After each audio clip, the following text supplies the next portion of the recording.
pour waa Maroc ak dëkk yi nga xamee ne accepté nañ leen changer seen permis ñoo si mën a def mais maçon nit ki mën na dem defi ci ko mën na dem defi liggéey tool yi mën na dem def liggéey aussi tamit si tourisme wala hôtel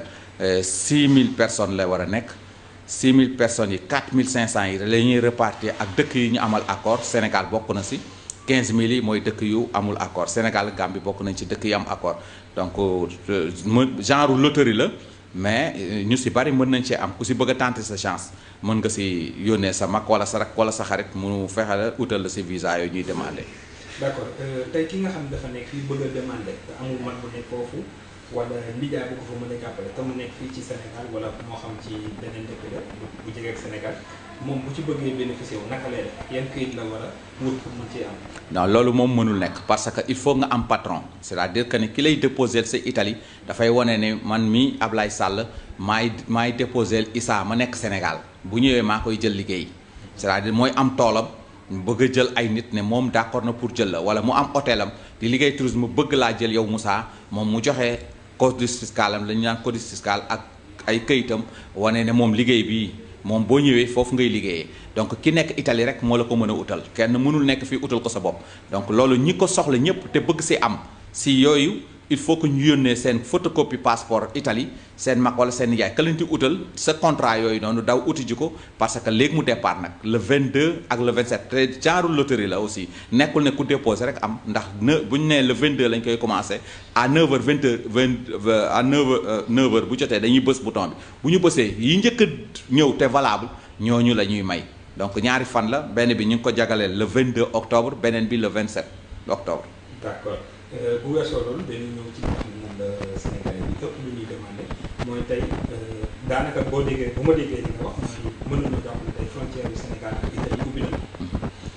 waaw mosul tëj frontière Sénégal ak Italie mosul tëj coow lee bari nii rek mosul tëj parce que déjà ñun sax problème boobu ñu ngi am nañ benn compagnie bu nga xamee ne dañ ko fexe ba waxtaan ak moom bu njëkk ba amuñu woon ay vol direct Dakar ak Italie mais léegi nii may wax ak yow. am nañ vol boo xamee day def direct Dakar chaque vendredi ñu tuddee ko panorama bleu pour l'instant nii donc amul benn problème c'est vrai que nag Covid 19 bi indi woon na fi coow yu bari mais vraiment amul benn problème pour dem Italie actuellement quoi. d'accord bu ñu jógee ci loolu dafa am ay questions yoo xam ne le plus souvent gars yi dañ koy poser sur ci internet bi par rapport ak tey ñi nga xam ne dañoo bëgg a dem jàngi foofu Italie te nekk fii ay Sénégalais te amuñu ay mbokk est-ce que tey pour ñu mën a bénéficier ci visa italien boobu processus bi métti na wala méttiwul. alors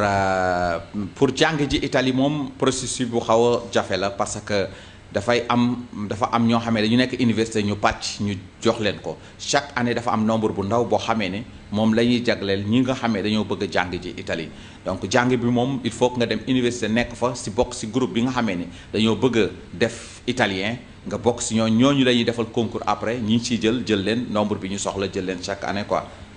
d'accord bu loolu daal dañuy ñëw encore ci li nga xam ne moom moo di invitation yi. ndax invitation yi le plus souvent tey am na si ñoo xam ne dañuy jàpp ni arnaque da cee nekk.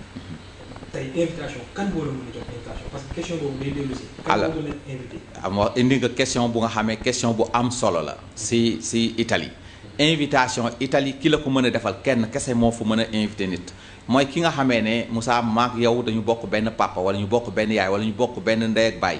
mais yow nga nekk sama mag c'est-à-dire que man mi nekk Italie ma am passeport italien ma mën la invité yow bu dee dañu nekk maag yow dañu bokk benn papa wala benn yaay si këyit yi parce que këyitu judd yi lañ lay laaj ak li wane ne yéen ñaar ñi yéen a bokk benn papa wala benn yaay loolu la ñu looy wax ne degré si degré parentel bi ba 2e degré accepté nañ ko donc mën nañu wax ne yow sa papa aussi italien la nga am plus de 21 ans mën nga maa invité donc mën nañ def léegi nii nag pour l'instant façon visa yooyu depuis bi feebar bi commencé ba léegi dañu ko arrêté ambassade Italie Europe yëpp sax mën naa la wax ne la dañ naan voyage essentiel c'est-à-dire que bu nekkul voyage boo xamee regroupement familial la rek duñ la ko nangoo accepté donc pour l'instant nii may wax ak yow invitation mënul dem Europe invitation dañ ko arrêté actuellement Europe donc loolu li nga wax ni dëgg la bëri na trop ñuy xaar pour sa mag invité wala sa papa bi nekk Italie actuellement nii mënula invité d'après li ñu waxagul mooy 2021 pour l'instant visa yi ñuy joxe Italie yenn façon visa rek la mooy regroupement familial mooy c'est-à-dire que sa papa nekk Italie am passeport italien nga am moins de 21 ans mu defal la regroupement familial wala sa papa am permis de séjour nga am moins de 18 ans mu defal la permis de séjour wala sa yaay wala sa papa nekk Sénégal yow nga nekk Italie bëgg leen a yóbbu ak regroupement familial lu tudd invitation loo xamee ne da nga ko bëgg a invité nit ki rek actuellement mënoo am visa bopp regroupement familial rek nga mën a am. d'accord ci regroupement familial boobu dañuy des ndax këyit yi bu leen bu ñuy dem di ko légaliser day am ay jafe-jafe yoo xam ne kii légaliser ki da ko fay jànkuwanteel par rapport ak ay ñoo xam ne day dajeeg ñoom ñu koy laaj xaalis wala ñu bokkoo diligenté ndax amaana tey ambassade yi nan daan fonctionner ndax seen créneau dafa xaw a diminuer. waaw li nga wax noonu dëgg la parce que benn problème moo si gën a am mooy surtout les légalisations actuellement ni may wax yow ambassade dañu am ay problème rendez-vous te mu nekk aussi tan problème yoo xamee ne problème yu récurrent la donc yàgg na di ko am depuis avant mbas mi nii ba après mbas bi mu amee ñoom dañoo tëjoon actuellement may wax yow nii am na russe bu mag a mag bu fa nekk boo xamee ne ça fait 4 5 6 mois daanaka mën naa la wax ne la poste rendez-vous amul te aussi tan dinaa profité waale occasion waxaale la leneen lu si am na si ñu bari ñu signalé ay faux légalisation yoo xamee dañ koy yóbbu Italie ñi ko yore dem ba si casserole wala si préfecture bi ñu dénoncé leen te loolu c'est aussi tamit parce que suñ mbokk yi ñu si bari bu ñu ñëwee ne leen ambassade bi dafa amul rendez-vous mais dañuy bëgg a yàkkamti ku ñu daje si mbedd mi ne damaa soxla urgence te la légalisation urgence amatul si ambassade ba amoon na bu njëkk ba mais léegi amatul donc boo dajee benn waay bu mel ne Ablaye Sall mu bëgg xaalis xamuloo ko day fekk ko si mbedd mi ne ko damaa bëgg urgence mu ne la kaay man xam naa nii gauche droite nga jox ko sa xaalis mu légaliser la ay faux légalisation soo demee Italie da nga si am problème parce que ñun dañu am retour yu bari te yooyu dañu koy topp di ñu ko signaler depuis nag boobu ba léegi ñu ngi ko continuer di ko wax mais du ñàkk suñ mbokk yi chaque fois dañuy dem di dugal si yooyu mais pour légalisation yi si site internet bi rek lañ koy jëlee ku ko bëgg mën nga dugg si link ambassade bi nga jël VFS la tudd boo tàppee VFS ambassade Italie di nga gis link bi nga xamee ne moom la ñuy déposer pour légalisation ak visa yëpp même les problèmes de visa même visa yi actuellement nii may waxee yow nii y'a problème yu mag a mag moo si am amul rendez-vous ça fait 7 mois ngi nii 3 jours lañ fi ubbeegul rendez-vous yi bu ñu ko ubbee benn jour duñu ko ubbee rek 3 heures de temps 4 heures de temps ñu arrêté les rendez-vous donc même jàpp naa sax jour yu ñu ko ubbi benn bi le 27 septième mois la beneen bi le 31 benn bi le 21 imagine toi que ni lu mat 4 mois 3 jours lañ ci ubbi surtout rendez-vous yi joxe 2 heures 3 heures de temps mu woon la ne te Italie actuellement ñi ngi continuer di joxe donc ay nulos mooy ça veut dire que pour nga indi sa jabar Italie wala nga indi sa doom Italie suñ la ko joxee da ngay am rendez-vous donc te loolu boo amul rendez-vous doo mën a dugal visa bi yooyu rendez-vous nag moo ñàkk ci ambassade bi actuellement ñu ngi ciy dox ay jéego moo tax aussi tamit yi ngeen def nii yëpp am dem ci télé ak rajo yi ñu ngi ciy wax di ci def aussi woo nañ ci waa Italie yi suñu mbokk ya fa nekk ci syndicat yu mag yi pour ñu bind Rome pour wax ko parce que signalé nañ leen ko donc association yi aussi ñi ngi siy dox ay jéego yu mag tey suba rek déggante naa seeg ay kàngam yu mag a mag si sénégalais yi yoo xamee nee nañ ma ñoom it aussi ñi ngi bind préfecture yi ak waa Rome. d'accord léegi dañuy daaneel rek si suñu dernière question bi nga xam ne moom moo war a jotaay bi nii. mooy tey ki nga xam ne tey dafa am fii nii njabootam. yàlla def mu am lu ñuy wax nationalité italienne. waaw tey mu bëggoon a jël famille bi yëpp yóbbu leen. waaw ndax loolu yomb na. waaw non yomb na bu dee yow da ngaa nekk Italie nga bëgg a yóbbu sa jabar ak say doom. donc parce que comme li ma wax sànq rek bu dee nga yore passeport italien fii ba moins de 21 ans mën nga leen a yóbbu après 21 ans invitation nga leen def loolu lañ suspendre pour l'instant su dee da ngaa yor permis de séjour mën nga leen a yóbbu bu dee defal nga leen nulla osso foofu ba léegi mais benn problème mooy accessible ambassade Italie actuellement affaire Covid bi moo tax lépp dañ ko yóbbu Ouakam te Ouakam boo jël rendez-vous aussi da ngay fay 12 000 francs pour les visas 6 000 francs pour légalisation. bon loolu daal moo fa nekk casse-tête yi mais à part ça peut-être bu ñu ko gënee ñoŋal ba nga xamee nit ñi mën nañu jël rendez-vous yi normal donc nit ñi duñu am problème mais pour l'instant nii moom pour ñi ñuy déglu ñëpp bien boo ñu sóoraale ne des difficultés am na ci ambassade bi difficultés yu mag a mag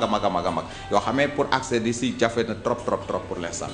voilà juste une dernière question rek. mooy par rapport ak réduction yi amoon ci billet yi amoon. 200 euros yi. fu ñu ciy toll. bon réduction yi am na ci yu nga xamee ne. donc am na si yoo xamee ne tey léegi ñun signalé nañ ñu nañu commencé nañ ko delloo nit ñi si yoo xamee ne amoon na tuuti retard waa Rome yi bi ñu ma déggee ma defi sorti temps yi passé ma siy gërëmaale suñu benn camarade bu nekk Rome bu tudd Dioum woo na ma ne ma comptabilité bi dañu amoon beneen comptable bu ko bañoon a fay amoon réticent tuuti mais commencé nañ ko fay ñi nga xamee ne fay ñu leen 200 parce que loolu aussi dafa baax bu ñu génn ci télé yeeg rajo yi di dénoncer benn affaire bu ñu ay autorité signalé nañu ñooñu nañu ñëw ñu jox leen seeni 200 euros il faut que ñu wax ko donc te man signalé am na ñoo xamee jot nañ seen 200 léegi ñi ñuy déglu yëpp te jotuñu seen 200 euros te bokkoon ci vol yooyu mais nag attention vol yi dafa nekkoon vol le 9 le 12 le 16 juin ñetti vol yooyu la ñu waxoon ne ñu ci dugg ñëpp dañ leen war a delloo 200 euros état bi moo leen ko mayoon muy président de la république ñu ko siy gërëm aussi de passage yooyu nag commencé nañ ko fay léegi ku si mas a duggoon te yónnee woon te yónneewuñ la sax 200 euros vérifier ak sa poste pay ak waaroo bi donc ñoom dañ la ko mën a jox bon di si dolliwaale aussi beneen affaire bu nga xamee ne rëccoon na ma tuuti mooy dafay am ñu bari ñoo xam ne dañuy dem ba Italie bëgg benn légalisation seen doom wala seen jabar ñu muttaleen fii ñooñu ñëpp dañ leen wax ñuy def doucement këyit boo ko mënta am fii xaaral patience ba ambassade bi ubbi nga doog ko am mu gën nga paraxi après defar lu bon après mu indil la beneen retard. li may daanele mooy comme ni ñu ko waxee rek ñun suñu porte yëpp ubbeeku ku ñëpp xam suñu tur ak suñu sant ak suñu téléphone si immigré yi nekk biir Italie yëpp yàgg nañ ko di ko wax ku ñu soxla boo ñu bindee message soo soxlaa formulaire soo soxlaa information si ambassade soo soxlaa nu ñu jëlee visa soo soxlaa li ñu mënul daal mooy jóg dem di la ko defal mais soo ñu yónnee WhatsApp wala dara ñun dañ la tontu yaa aucun problème benn këyit wala dara noo koy amee biir ambassade te xamuloo nan lañ koy amee xamuloo ñaata lay jar xamuloo link bi lan la xamoo email bi nan la ñuy defee passeport italien sa doom bu nekk fii wala dara soo ñu bindee message si Messenger wala si WhatsApp amul benn problème si Italie gi yëpp yàgg nañ koy wax te amuñu si benn problème di la gërëm di la sant